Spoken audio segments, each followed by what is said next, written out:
কোথাও উঠে গেছে কার্পেটিং, কোথাও সৃষ্টি হয়েছে খানাখন্দ, হেলেদুলে ঝুঁকি নিয়ে চলাচল করছে যানবাহন।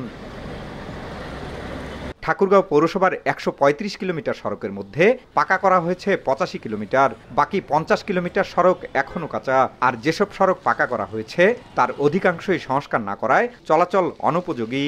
এলাকাবাসী বলছেন, এসব সড়কে চলাচল করতে চরম ভোগান্তি পোহাতে হচ্ছে পৌরবাসীকে। ছোট বড় দুর্ঘটনার পাশাপাশি বিকল হচ্ছে যানবাহন। গুদরি বাজার থেকে শুরু করে আপনি পাশে যদি ৭০ ব্রিজ পর্যন্ত যান, একজন সুস্থ স্বাভাবিক মানুষ এই রাস্তায় অসুস্থ হয়ে যায়। গাড়ি যে এক্সেল ভেঙে যায়, চাকা টাল হয়ে যায়।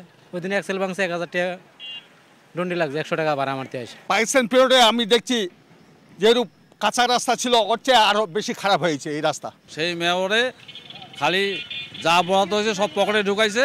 আর বর্তমান যে রাস্তা, গাড়ি ঘোড়া যা ক্ষতি, ছেলে মেয়েরা যা যাইতে আসে যে অসুবিধা রাস্তা পার হইতে, এমন কোনো রাস্তা নাই যে না যাওয়ার অবস্থা না হয়েছে ঠাকুরগাঁও পৌর এলাকার মধ্যে। আসলে দ্রুত এই রাস্তা মেরামত করা উচিত।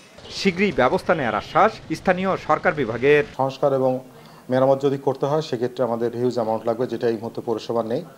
আমরা ইতিমধ্যে মন্ত্রণালয়ে চিঠি লিখেছি একটা প্রকল্প আকারে। ৩০ বর্গ কিলোমিটার আয়তনের ঠাকুরগাঁও পৌরসভাকে ১৯৯৭ সালে প্রথম শ্রেণীর পৌরসভায় উন্নীত করা হয়।